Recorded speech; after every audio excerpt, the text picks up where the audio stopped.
Convido-os a respirarmos profundamente. Vamos, nesse momento, elevar as nossas vibrações, os nossos sentimentos, qualificar o nosso mundo íntimo para nos intercambiar com as frequências superiores em Deus através dos nossos benfeitores espirituais. Senhor Jesus, Mestre de nossas vidas, amigo de todos os instantes, é com profunda alegria, Senhor, que nos encontramos mais uma vez, reunidos em torno do Teu Evangelho, estudando a doutrina espírita, o Consolador prometido. Agradecemos, Senhor, pela essa oportunidade magnânima, inclusive de nos intercambiar com almas e com corações destes irmãos que estamos todos em busca da vivência do cristianismo. Através das trocas de experiências, do carinho recíproco, vamos nos fortalecendo em fé, promovendo dentro de nós todo aquele circuito de benemerência, de tolerância, de beneficência, de caridade. Com isto,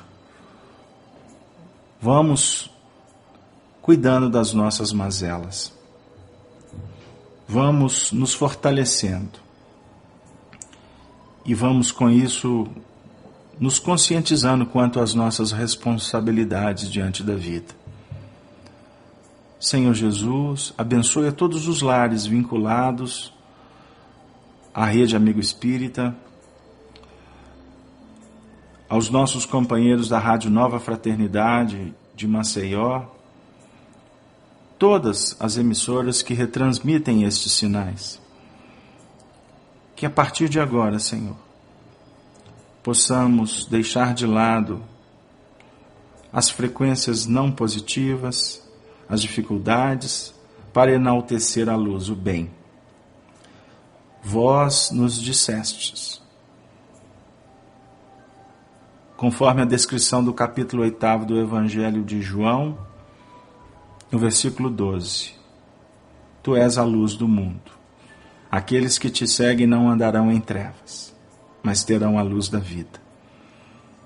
Ajuda-nos, Senhor, a te seguir, para vencermos a treva interior e, acima de tudo, dinamizar a luz que promove vida, sabedoria e paz.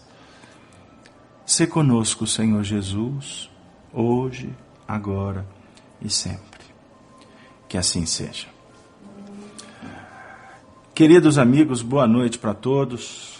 Estamos em mais um encontro, mais um programa Amor e Sabedoria de Emmanuel, nas nossas noites de terça-feira. Para nós é um motivo de muita alegria estar inteirando o 37º encontro, o que nos motiva a percorrer essa senda em que Emmanuel e toda a sua obra ciclópica, através de vários médiuns, mas principalmente em torno da mediunidade de Chico Xavier, possamos todos sermos estimulados a nos aproximar do pensamento de Allan Kardec, no simbolismo que ele, o codificador, nos apresenta. Ou seja, penetrar território adentro na codificação espírita. Eis o papel dos educadores que vêm do mundo espiritual em nome de Jesus para auxiliar a humanidade. É a tarefa de Emmanuel também. Portanto, queridos irmãos, nós estamos trabalhando com o livro Leis de Amor em sequência. E hoje nós estaremos iniciando o capítulo 5, intitulado Obsessão. Então, nós gostaríamos de, inicialmente, tecer um pequeno comentário que nos chamou a atenção quando preparávamos para vir conversar com vocês.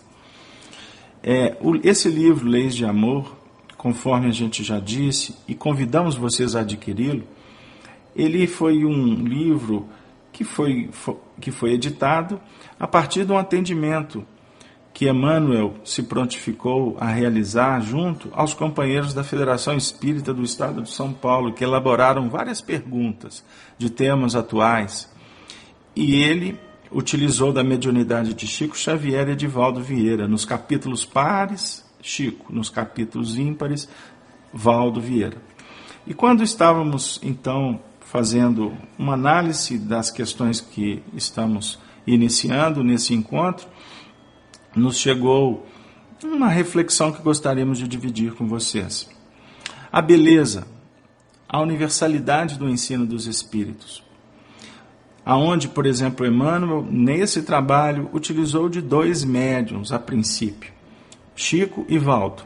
Nós sabemos que para que um trabalho mediúnico se faça produtivo, nós temos todo um contexto em que se faz necessária uma sintonia entre o médium e o benfeitor espiritual.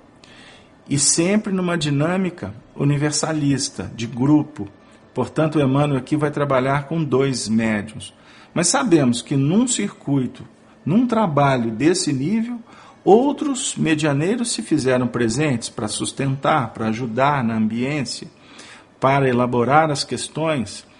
E também Emmanuel não se fez presente apenas com, vamos dizer assim, com sua individualidade, mas não tenhamos dúvida de que ele se fazia presente junto com outros companheiros que faziam parte da equipe dele, naquele instante.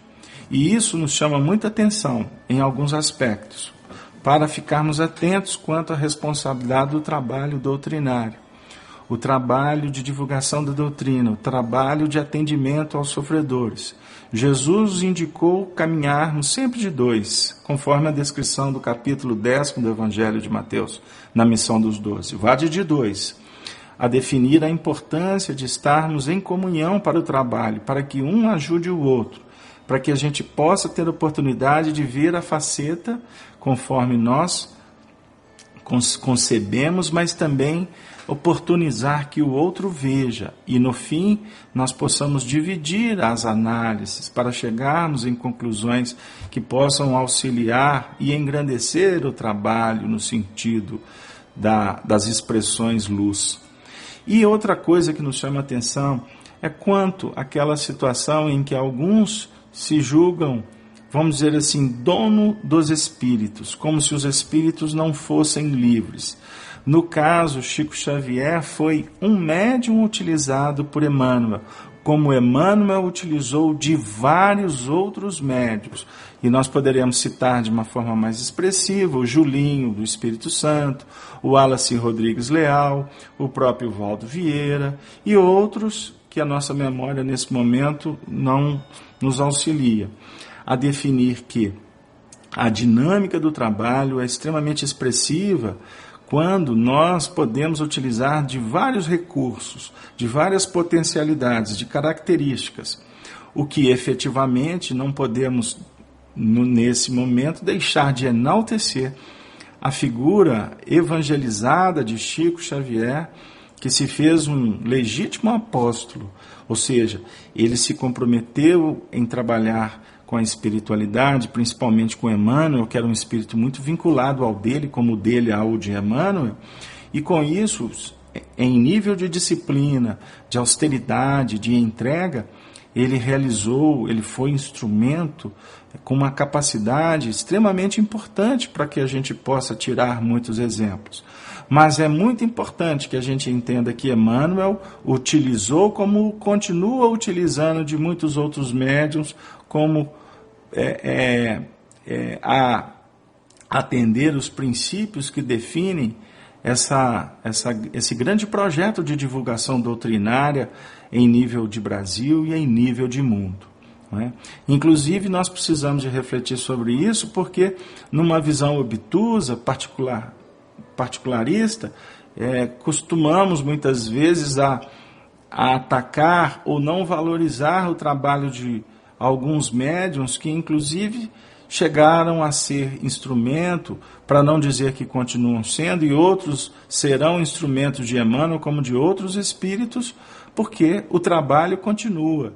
Se aqui na Terra a gente fala que a fila anda, não tenhamos dúvida de que a dinâmica do progresso em nível espiritual, como na Terra, se faz de uma forma exuberante e não pode ficar à mercê das limitações, dos particularismos, dos dogmatismos, das visões, vamos dizer assim, ainda muito infantis, daqueles que muitas vezes falamos, divulgamos a própria doutrina espírita e costumamos, na prática, nos apresentar como inaptos ou desconhecedores da profundidade do que a doutrina espírita nos apresenta.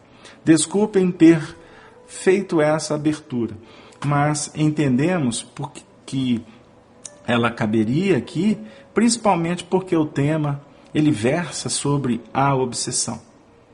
A primeira pergunta elaborada e endereçada para Emmanuel está assim registrada: existe relação entre obsessão e correntes mentais? Relação entre obsessão e correntes mentais. Resposta: quem se refere à obsessão há de reportar-se necessariamente às correntes mentais. O pensamento é a base de tudo. Numa resposta objetiva, sintética e muito clara, Emmanuel vem dizer que, para se tratar do assunto obsessão, nós temos que refletir e aprofundar no que remonta às correntes mentais. Lembrando que o pensamento é a base de tudo. E o pensamento é atributo da mente, que é o espelho da alma. A mente que tem o seu papel de criadora ou de co-criadora e de refletora. A mente que se divide em departamentos. Para o nosso entendimento, ela tem como a gerência principal o fator da vontade, que determina como impacto direcional na condução de outros setores, como da memória, da criatividade, dos desejos. Enfim, a vontade que precisamos estudar para compreender o seu papel na elaboração e na irradiação do próprio pensamento, que é a base de tudo. E o pensamento, como energia eletromagnética, ele se projeta no espaço e no tempo, se associando a correntes mentais. Ou seja, através do mecanismo de sintonias, de afinidades, nós poderíamos aqui imaginar como um grande fluxo de ondas, de partículas que viajam no espaço e que são forças que são conduzidas pelo pensamento daqueles que estão num campo de elevação, quanto daqueles que ainda se projetam de uma forma, vamos dizer assim, muito incipientes, com muitas limitações no campo das próprias formas.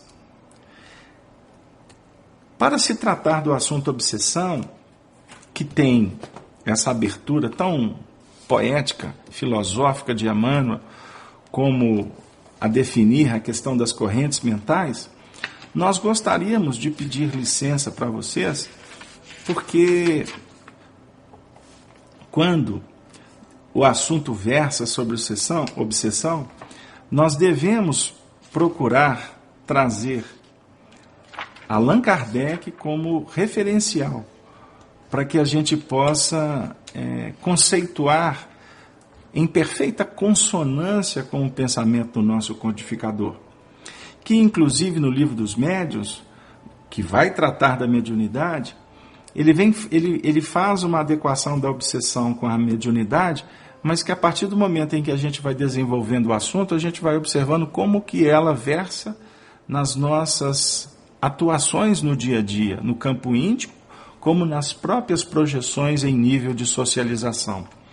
Kardec diz assim, no item 237 do Livro dos Médiuns: entre os escolhos que apresenta a prática do Espiritismo, cumpre se coloque na primeira linha a obsessão, isto é, o domínio que alguns espíritos logram adquirir sobre certas pessoas. Nunca é praticada senão pelos espíritos inferiores, que procuram dominar. Os bons espíritos nenhum constrangimento infligem. Aconselham, combatem a influência dos maus. E se não os ouvem, retiram-se. Os maus, ao contrário, se agarram àqueles de quem podem fazer suas presas. Se chegam a dominar algum, identificam-se com o espírito deste e o conduzem como se fora verdadeira criança. Portanto, esse primeiro parágrafo, ele apresenta-se para nós de uma forma muito importante e que nos convida a refletir com muita responsabilidade. Que entre os escolhos que se apresenta na prática do Espiritismo, o que está em primeira linha é a obsessão. Ou seja, o domínio que alguns espíritos logram adquirir sobre certas pessoas. Então, na prática mediúnica, os maiores problemas estão com respaldo de processos obsessivos, ou seja, da nossa desenvoltura psíquica, de elaborar pensamentos que se vinculam às forças inferiores, sejam para atrair quanto para repelir. E com isso, nós observamos que, ao nos depararmos com os problemas do dia a dia, precisamos estar muito atentos para não valorizar tanto a treva, mas focar a solução da luz como vivência evangélica, para inclusive angariarmos forças para nos aproximarmos por ondas mentais, por sintonia com os benfeitores espirituais que lutam para nos auxiliar, mas de uma forma a nos inspirar, a nos envolver, diferentemente das forças inferiores que promovem, que lutam para dominar, para constranger, para infligir, ou seja, obliterar a desenvoltura do livre-arbítrio. Espírito benfeitor, amigo educador, lida de uma forma sutil, carinhosa, envolvente, mas no seu sentido de nos dar condições para que nós possamos continuar na jornada, realizando, optando, construindo, nos elevando. Com isso, queridos amigos, nós observamos que no movimento espírita precisamos de rever algumas práticas, de sorte a não criarmos dependências com os espíritos. Estabelecer as nossas ações a partir do que os espíritos definem como regra.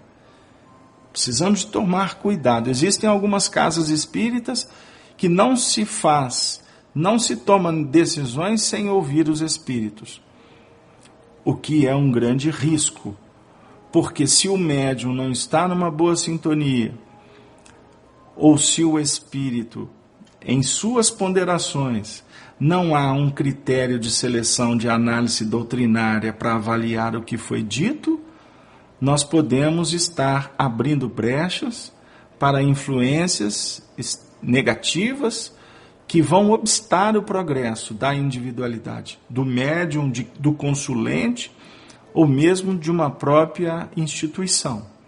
Meditemos, para não procurarmos nos médiuns o que antes procurávamos nos sacerdotes, nas pitonisas, nos oráculos. Os médiuns são instrumentos que favorecem, sim, o progresso, desde que estejam vinculados, compromissados com um processo de autoevangelização, de transformação pessoal, para se fazerem lídimos e instrumentos. Não sei se nós estamos nos fazendo claros, não é? Gostaríamos de endereçar um grande abraço para todos que estão acompanhando esse programa Amor e Sabedoria de Emmanuel. Estamos trabalhando o tema hoje, a obsessão. Portanto, eu peço a vocês que enderecem as suas participações através do chat, através dos e-mails, enfim, para que a gente possa nos intercambiar. Eu gostaria de perguntar para vocês se vocês julgam que nós podemos continuar ainda com o livro dos médiuns, porque tem alguns aspectos aqui que podem, se nós trabalharmos com calma, respaldar um trabalho bem criterioso a partir das ponderações do próprio Emmanuel. Não é isso? Nós estamos sendo indagados sobre quais os sintomas da obsessão. A Marcele está nos questionando. Marcele, nós vamos falar um pouco mais à frente, mas só para não perder a sua manifestação bondosa e essa oportunidade de nos intercambiar, Marcele, mas dos sintomas que nós precisamos de estar atentos é a alteração de humor, a alteração de frequências mentais. Ou seja, o indivíduo vai do céu ao inferno por pouca coisa. Compulsão, hábitos que te vinculam, que nos aprisionam, sob pressão. Você começar, de repente, a observar que você não está se dando conta. De repente, o indivíduo começa a fazer coisas que ele mesmo começa a questionar. Ou então, quando lidando com o semelhante, a gente começa a observar incoerências, alterações na forma de expressar por pouca coisa. Não é? Fala uma coisa, daqui a pouco está dizendo outra. Ou seja, essas alterações são extremamente importantes serem avaliadas, porque o indivíduo vai chegar numa condição, inclusive até de perder a autocrítica. É quando entra nos planos da fascinação. É aquela situação que, de repente, o mundo inteiro está vendo e ele se julga o detentor da verdade enfim, e não se curva às evidências, à lógica. Enfim, existem doenças que caracterizam também a obsessão, não é mesmo? Mas nós vamos devagarzinho, porque senão a gente fica trabalhando na periferia, tá? E trabalhar com doutrina espírita e o evangelho, a gente tem que perpassar na lógica de uma forma fluente para a gente caminhar e subir a montanha com Jesus, para que ele possa, como mestre senhor, nos tirar dos cipoais que definem aprisionamento, contundências dilacerantes, ambientes pesantes, enfim, vamos trabalhar devagarzinho. É uma técnica utilizada pelos educadores do alto. Eu gosto sempre de citar, por exemplo, quando a gente está estudando as obras de André Luiz, a gente observa aquela performance de André Luiz questionando, querendo saber uma série de coisas, aí de vez em quando os espíritos falam assim, calma André, vamos orar agora, porque está no momento de fazer o passe no indivíduo. André, está no momento de mudarmos a frequência, enfim, a definir que nós precisamos de ir devagar com o aprendizado. No segundo parágrafo do item 237, Kardec diz assim, a obsessão apresenta caracteres diversos, que é preciso distinguir, e que resultam do grau do constrangimento e da natureza dos efeitos que produz. A palavra obsessão é, de certo modo, um termo genérico, pelo qual se designa esta espécie de fenômeno, cujas principais variedades são, vamos lá, a obsessão simples, a fascinação e a subjugação. Então aqui nós vamos ver a espécie de fenômeno, né? As variedades. Kardec, de uma forma exuberante, sintética, apresenta a obsessão simples, fascinação e subjugação. Nós gostaríamos de interromper um pouquinho para endereçar um abraço para todos os amigos que estão se aproximando do estudo nesse momento, adentrando a sala, sintonizando com a frequência da Rádio Nova Fraternidade, da Rede Amigo Espírita, chegaram agora na Rádio FIAC Minas, enfim. Vamos todos dar as mãos para continuar esse trabalho que é de extrema importância para a desenvoltura nossa, porque eu costumo também dizer que estudar a obsessão como estudar a mediunidade, a gente tem que estar observando o tipo de obsessão que a gente pode estar desenvolvendo ou o tipo de mediunidade que poderemos nós nos capacitar. Não é? Nós não estamos aqui para entrar em devaneios no que remonta a situações lá de fora. Evangelho propõe o estudo individual. Vamos lá, Décio, um grande abraço, meu querido amigo, muita saudade de você. Jesus te abençoe aí. Vamos lá,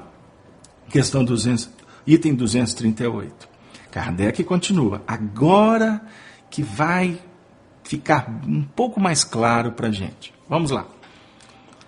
Dá-se a obsessão simples quando um espírito malfazejo se impõe a um médium, se imiscui ao seu malgrado nas comunicações que ele recebe, o impede de se comunicar com outros espíritos e se apresenta em lugar dos que são evocados. Muito sutil a performance dos espíritos assim. Ninguém está obsediado pelo simples fato de ser enganado por um espírito mentiroso, que, diga-se de passagem, acontece mais do que a gente imagina, não é mesmo? Mas por estar sendo enganado não significa que o indivíduo está sendo obsediado. Tanto por espíritos, enganado por espíritos desencarnados, quanto enganados por espíritos reencarnados. Né? Eu gosto de falar da mediunidade e da obsessão, do plano espiritual, passeando por lá. Né? Lá para as regiões, pelas dimensões que se intercambiam. Mas eu tenho para mim que a gente precisa de também falar de como se dá o processo no nosso dia a dia, nessa dimensão bem materializada que nós vivemos, para não ficar um assunto periférico. Continuando. O melhor médium se acha exposto a isto, sobretudo no começo, quando ainda lhe falta a experiência necessária. Do mesmo modo que entre nós homens, os mais honestos podem ser enganados por velhacos. Certa feita, Arnaldo Rocha nos contou que ele foi numa consulta médica com Chico Xavier. A história é longa, mas eu vou resumi-la. Depois que o médico analisou as dificuldades do Chico, Chico estava com uma crise de labirintite assim, estrondosa. Estava sofrendo muito. Aí o médico analisou e não conseguiu. 2 horas de consulta e nada. E o Arnaldo ficou incomodado porque se estendia e não tinha produtividade a consulta. Até que, por fim, o médico da época, década de 50, ligou para um companheiro seu de profissão. Porém, esse homeopata. Arnaldo achou muito curioso, porque na época havia uma certa dificuldade, né? Com a homeopatia, fato assim, extremamente absurdo, mas da categoria dos tempos lá de trás. E o companheiro, outro médico, depois de escutar a análise, né, que foi feita pelo doutor de Cá, né, ele teve uma intuição lá e de repente sugeriu, fez uma prescrição e o companheiro de Cá foi anotando com muita dificuldade por conta das terminologias. Aí depois de pronto, ele entregou para entregou para Chico e falou assim, olha, isso aqui são 3 medicamentos que foram prescritos por um companheiro homeopata, é uma pessoa muito séria, e aí fica para sua análise, enfim. Aí eis que Chico recebeu a receita, entregou para Arnaldo e vieram embora. No elevador, Chico Xavier virou para Arnaldo Rocha e falou assim, Naldinho, ele pôs a mão no paletó, no bolso do paletó, tirou uma anotação feita no papel de pão. Na época a gente comprava pão, né? Não via na sacolinha, enroladinho, e a gente enrolava ele no papel de pão. Essa turma mais nova e talvez não saiba o que é isso. E o pedacinho, a anotação, entregou para Arnaldo. Arnaldo, dá uma olhada. E quando o Arnaldo pegou a anotação do Chico, viu que ali tinha a prescrição de 3 medicamentos.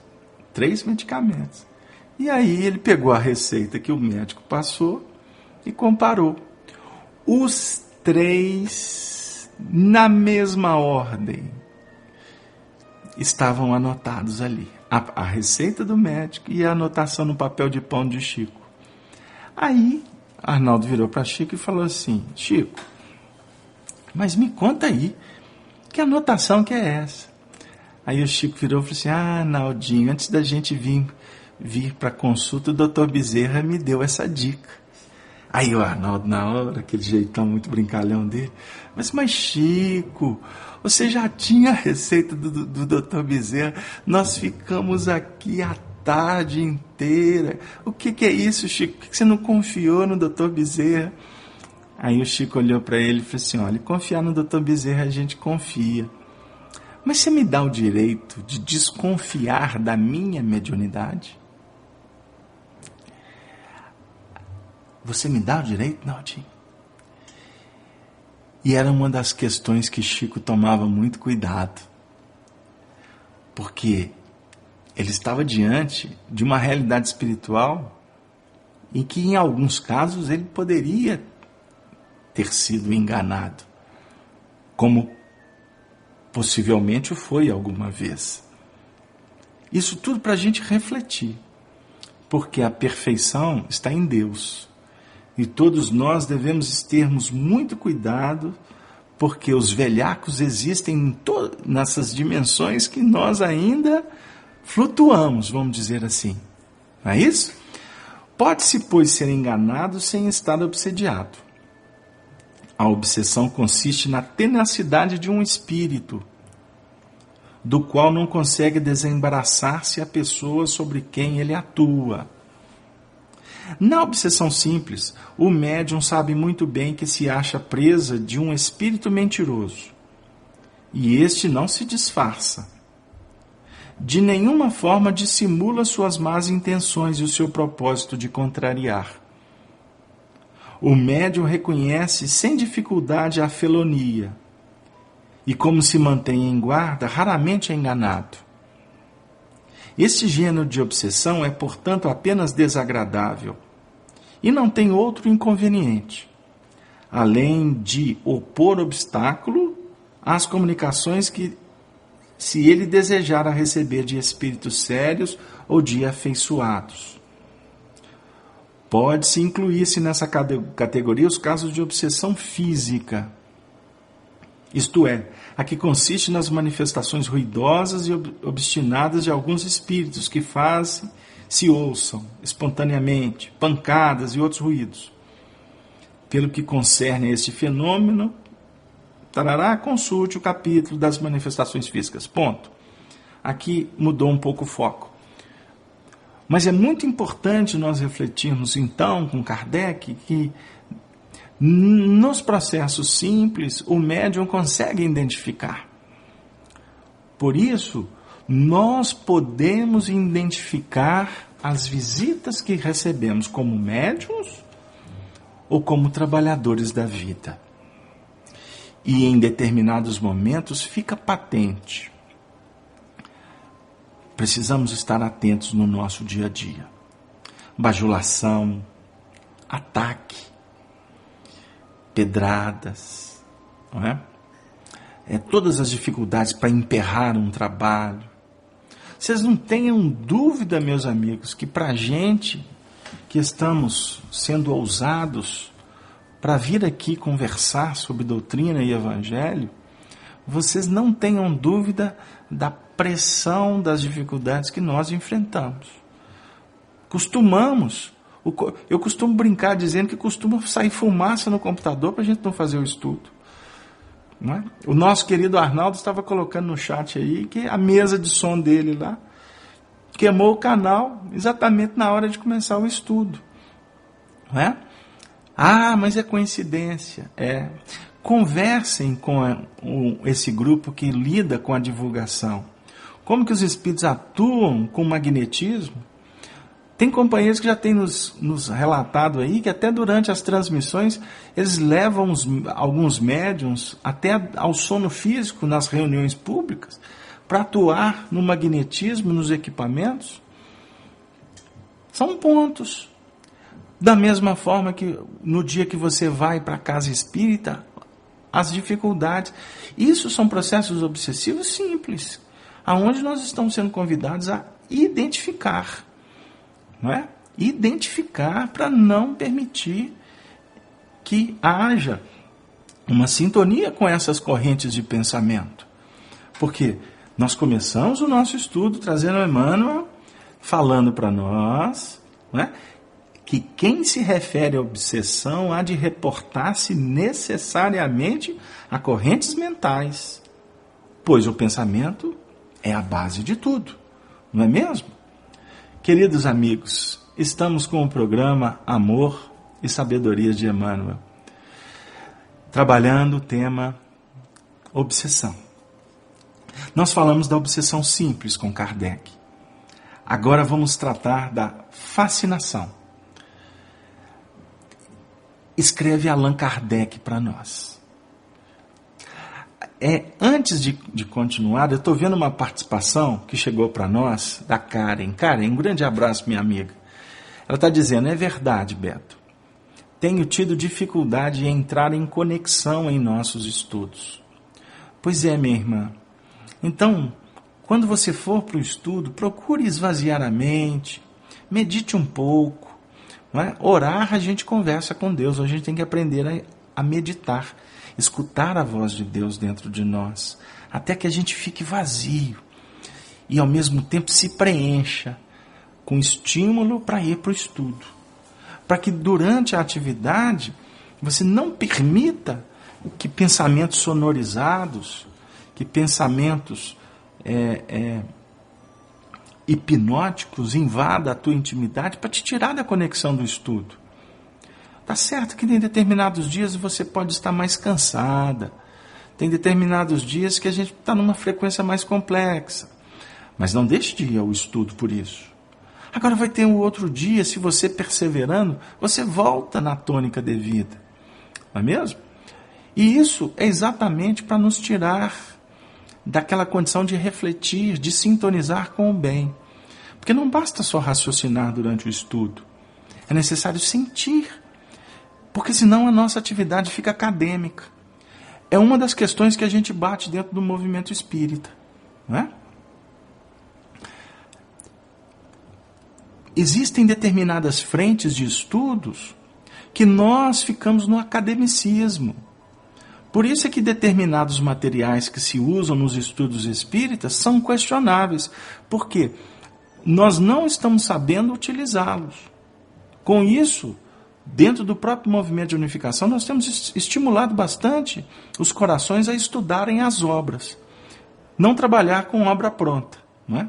Ou com o escrito dos humanos, mas para que a gente possa encontrar na dinâmica do próprio texto do autor as vibrações que a nossa psicometria, sendo desenvolvida, nos favorece intercambiar com o autor espiritual. Nossa, agora eu dei uma fugida boa, mas eu vou voltar.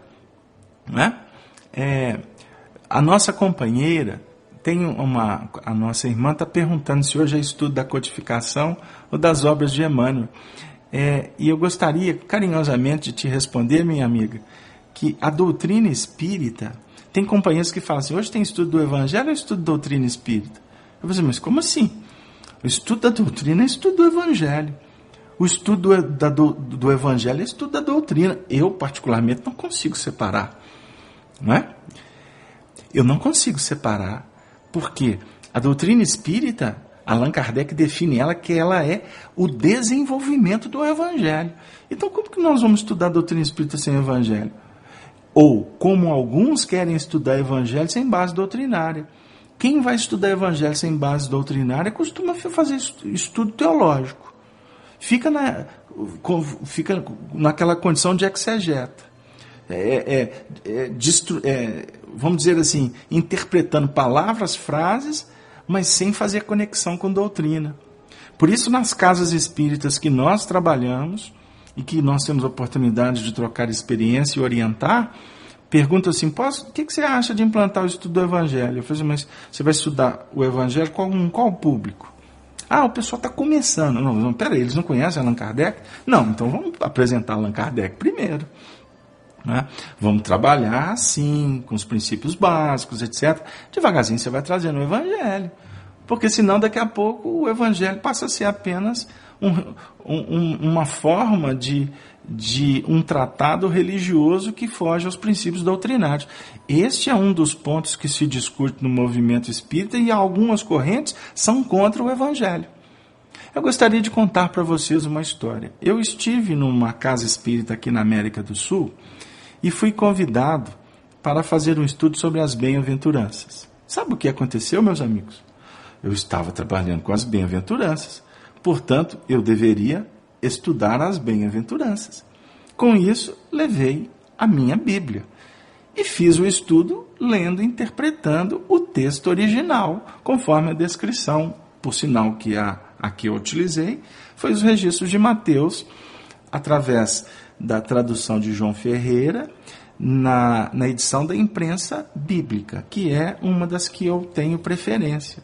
Você sabe o que aconteceu quando eu fui embora? O público que estava na casa, pelo que nós sentimos e a experiência nos favorece não estar enganados, mas ter a certeza de que o público ele ficou bastante interagido com o estudo.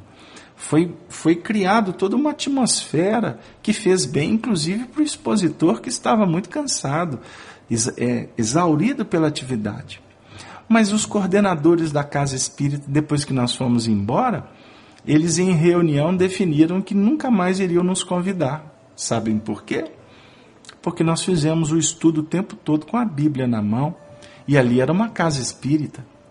Depois nós ficamos sabendo dessa história, e nós tivemos o movimento íntimo de orar por eles, e torcendo para que a descoberta que eles farão quanto às letras da Bíblia, e portanto do Evangelho de Jesus, se faça de uma forma tranquila e não sofrida, porque uma interpretação como essa define um total desconhecimento da codificação que Allan Kardec nos apresenta.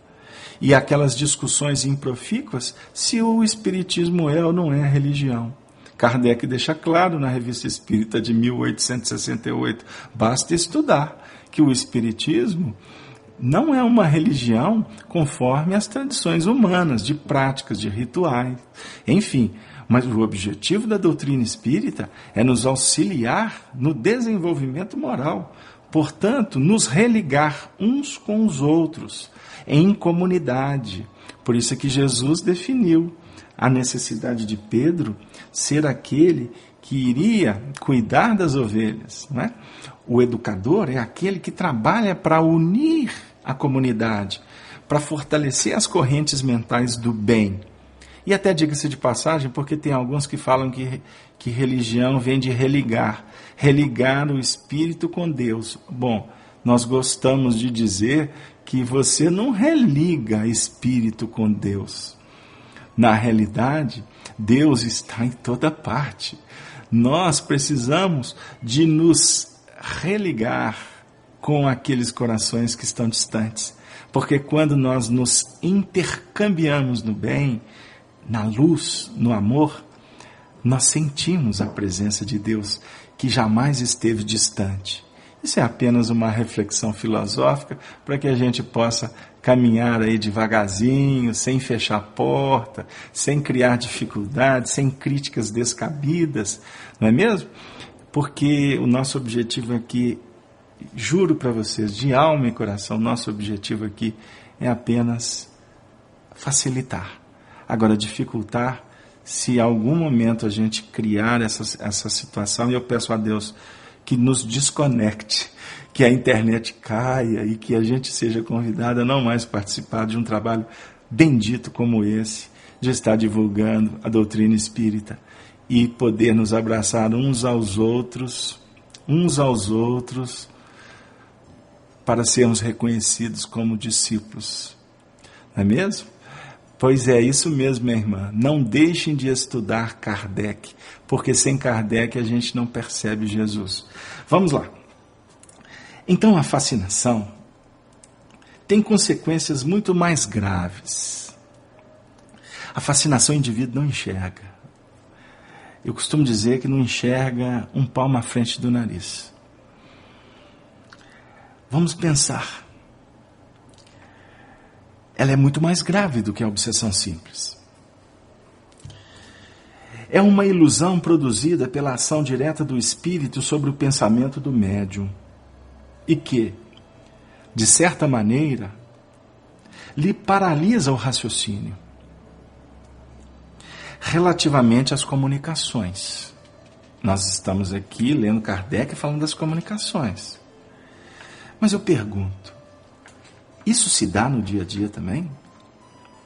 Ou seja, uma influência sobre o pensamento do médium, do cidadão, do trabalhador, do marido, da esposa, não é? E com isso, paralisando o raciocínio, a gente começa a entrar em devaneios, a facilitar o voo no território escabroso da ilusão. Continua Kardec. O médium fascinado não acredita que o estejam enganando. Falsos cristos, falsos profetas. O espírito tem a arte de lhe inspirar confiança cega, que o impede de ver o embuste de compreender o absurdo do que escreve, ainda quanto esse absurdo salte aos olhos de toda gente. Ultimamente nós temos encontrado uma literatura que precisamos de sermos cuidadosos. E a gente costuma encontrar nessas literaturas um verdadeiro atestado contra a própria doutrina espírita. E vinda de gente que fazem belos trabalhos, alguns conhecidos, e a gente observa que é uma total afronta ao próprio pensamento de Allan Kardec. André Luiz anda sendo, vamos dizer assim, superado, porque agora já encontramos até reprodução no mundo espiritual. Assuntos sérios, ou seja, estudar. Eu comentava com um amigo que está na sala outro dia. A gente estuda o livro Evolução em Dois Mundos e algumas coisas que andam sendo escritas por aí, a gente costuma ter a sensação que a Evolução em Dois Mundos realmente está superado. E aí vai ver que o bom senso foge, a lógica ela fica esquecida. Isso a gente costuma comentar nos seminários, nos estudos que a gente faz com médiuns. Um médium que não trabalha em equipe, lembram que nós falamos no início?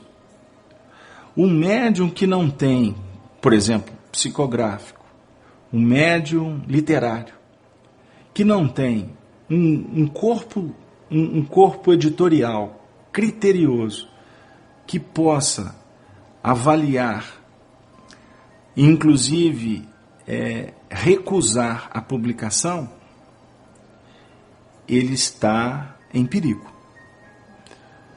Por quê? A produção, ela se torna responsabilidade quando ela se faz no papel, mas muito mais quando ela é divulgada. Então está sendo colocado assim: quando há o fascínio, o médium se acha sempre certo e não aceita nenhuma crítica. Nós temos um referencial de médium evangelizado, Chico Xavier. Não o Chico Xavier santificado, mas o ser humano que se curvou diante das evidências doutrinárias, das indicativas do seu mestre Allan Kardec. Todo o trabalho psicografado pelo Chico depois era revisado pelo próprio Emmanuel. E em alguns casos, quando endereçados para a publicação, eles passavam por outras revisões. Se vocês gostam de pesquisar a história do movimento espírita, nós indicamos uma bela obra intitulada Testemunhos de Chico Xavier, aonde a Federação Espírita Brasileira publicou cartas endereçadas de Chico para Vantuil de Freitas, de Vantuil de Freitas para Chico Xavier.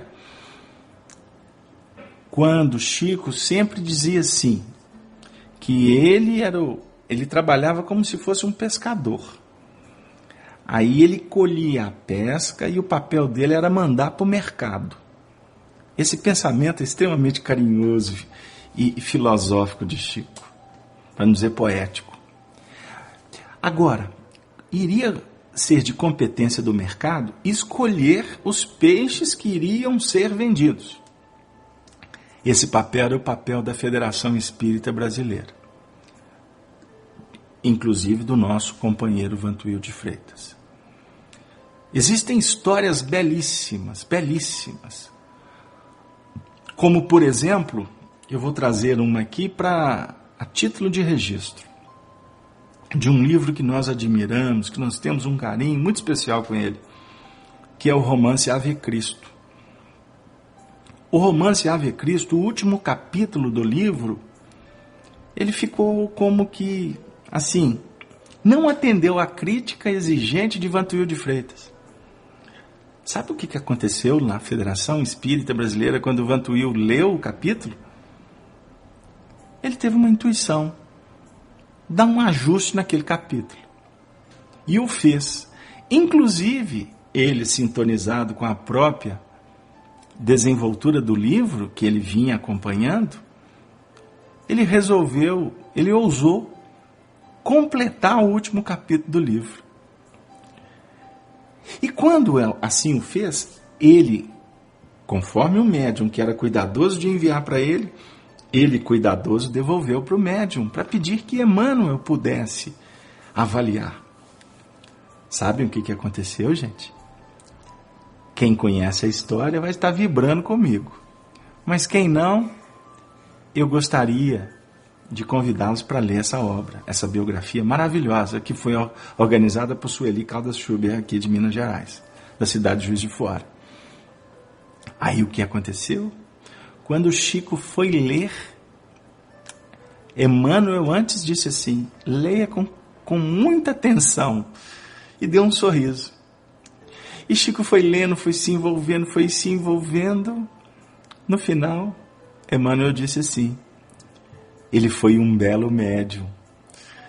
Ou seja, foi Emmanuel que o envolveu para aprimorar o último capítulo do romance. Olha que beleza, gente. Isso é critério, né? Exatamente, eu estou vendo no chat assim, como pode o próprio autor fazer as considerações?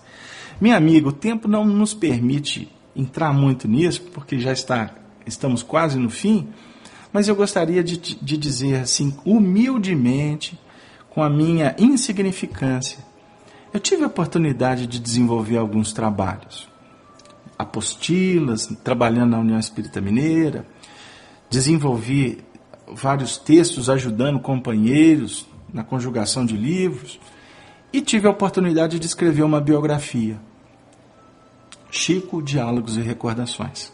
Uma biografia em torno da vida de Chico Xavier, através das memórias do seu grande amigo Arnaldo Rocha. E eu trabalhei em cima desse livro durante 4 anos. E em 4 anos esse livro teve vários formatos. Só que ele, à medida em que ele foi sendo desenvolvido, ele foi passando por mãos criteriosas que foram nos auxiliando, inclusive no mundo espiritual. Até que, quando nós julgamos estar pronto, entregamos para Arnaldo, ele disse assim, reescreva tudo de novo. Ai, que preguiça que me deu. Mas veio de quem tinha autoridade. E nós fomos reescrever o livro. E aí nós fomos percebendo que à medida que a gente foi fazendo, o trabalho foi tomando outra roupagem.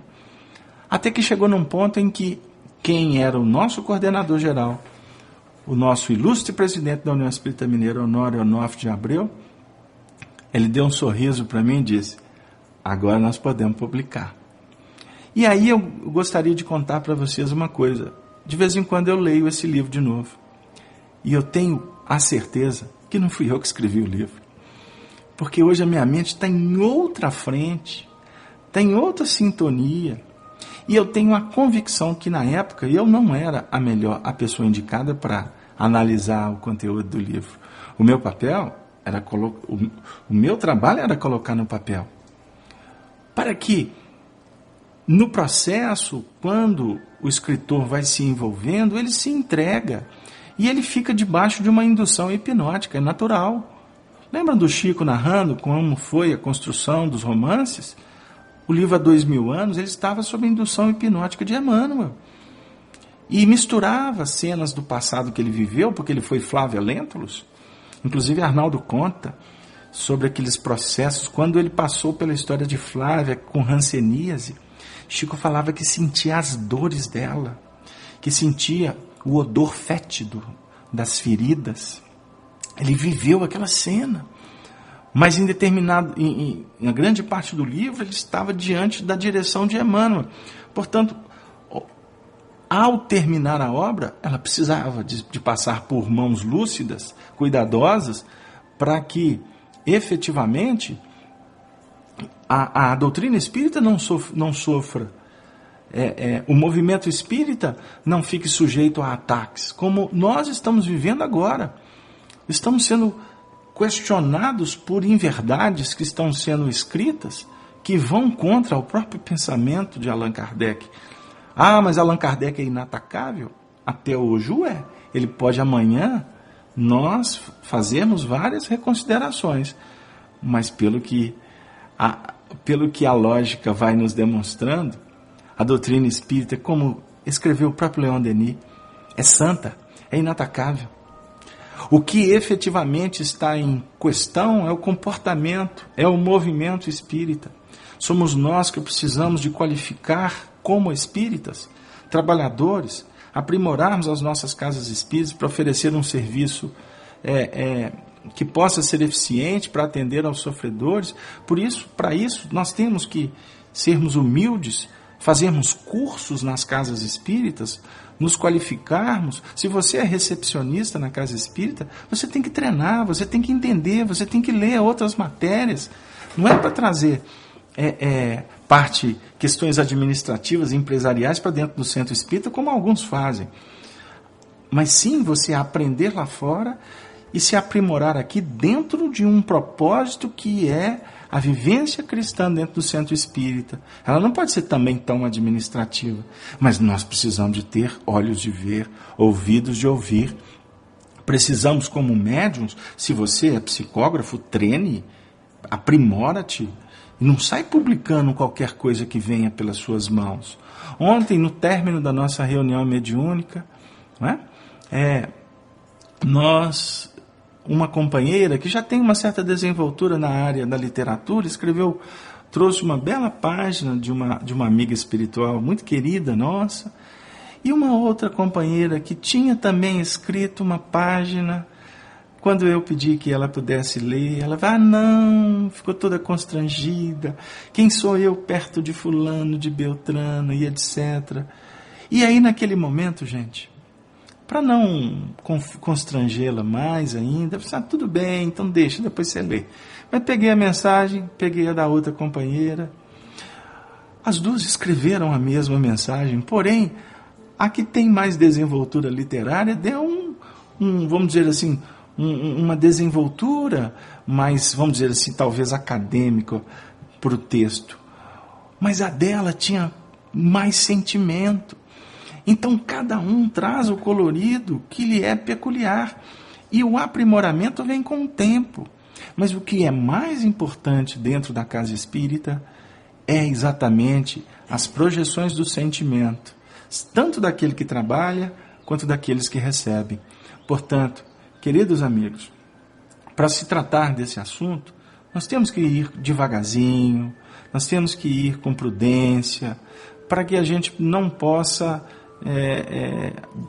nesses instantes tão benditos, ficarmos, vamos dizer assim, muito mais voltados para conteúdo, para a pragmática da desenvoltura do estudo e deixarmos de atuar também com a nossa intuição, com que este ou aquele é melhor, né? E isso fica para nós, a todos que estão conosco, que ninguém defende ninguém, que ninguém acusa ninguém,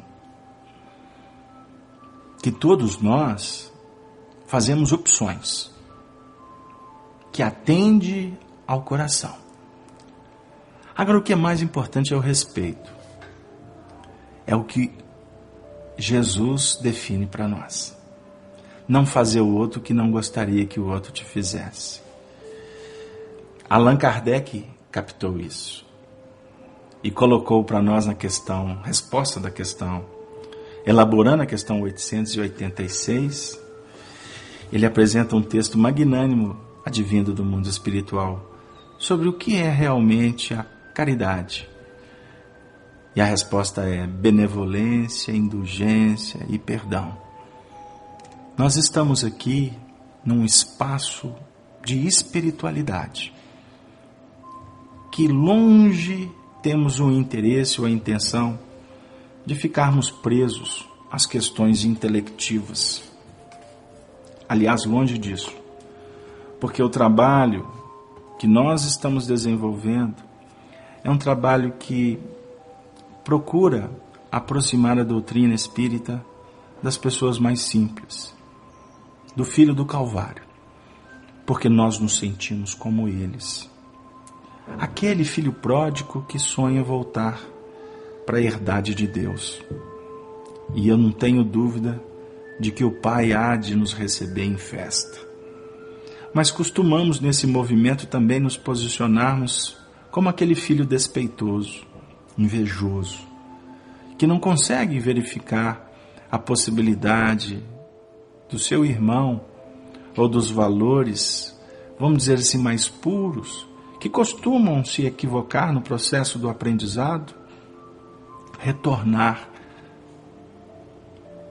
e se dinamizar na ordem das coisas.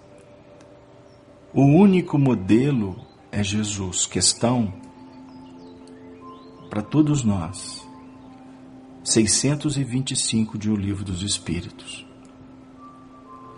Jesus é o modelo, mas o guia é o Cristo, que fala conosco através da nossa consciência, conforme a questão 621 do Livro dos Espíritos. Allan Kardec representa os educadores, como Emmanuel representa professores, como os apóstolos representam aqueles que querem viver, como os sofredores representam a chaga que precisa de ser tratada, como os simples representam aqueles que necessitam de carinho, de estímulo, como os fariseus, os saduceus, são aqueles que necessitam de paciência, porque conhecem, mas têm dificuldade de viver. Muitos são os acadêmicos religiosos de hoje, estando eles na religião que for. O que importa para nós nesse momento é fazermos uma viagem interior e sentirmos Deus. Permearmos, intercambiarmos com o amor que sustenta a vida e que dá sentido para tudo. Queridos amigos, bondosos irmãos, que Deus abençoe a todos nós. A você que está vinculado à Rádio Nova Fraternidade de Maceió. A você que está na sala falando do Espiritismo, na Rede Amigo Espírita. A você, meu amigo, que está ouvindo esta frequência, estas vibrações, esse som em seu lar. Olha à tua volta, veja a sua esposa, os seus filhos, os seus pais, o seu marido. Veja à sua volta o seu cãozinho, as suas flores. Veja, após a janela, que há uma vida para ser vivida. A noite esconde o que a gente não pode receber, mas as estrelas fulgurantes nos fazem lembrar que no próximo dia o sol, o astro-rei, vai nos brindar com novas possibilidades. Não desista, não se entristeça. Vá, faça.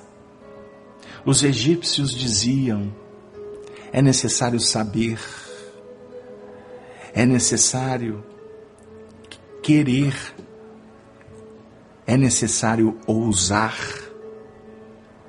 mas também é necessário calar. Vibremos nesse momento pela paz do mundo.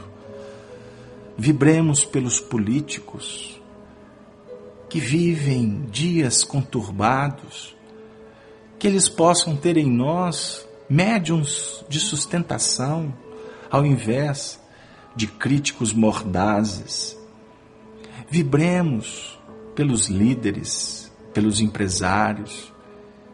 Vibremos pelos cientistas, pelos acadêmicos, pelos operários, pelos estudantes, pelos jovens. Vibremos por todos, mas vibremos pela família, pela Sagrada Família. Porque como podemos estudar a regeneração esquecidos da célula fundamental dela, sem o soerguimento, o fortalecimento da família? Todas as nossas ilações são utópicas. Que Jesus possa se fazer presente, mas que nós possamos caminhar com Ele. E que Maria Santíssima envolva a todos nós, como filhos, como amigos, para que juntos, nessa grande rede amigo espírita, possamos, dando as mãos, sairmos confiantes, resolutos, para reconstruirmos o nosso destino, para contribuir na edificação do reino de Deus, que, conforme nos faz lembrar Emmanuel, há de ser implementado em definitivo nos domínios do próprio coração. Tenham todos uma boa noite. Que Jesus se faça. Ave, ave, ave, ave Cristo. Até breve.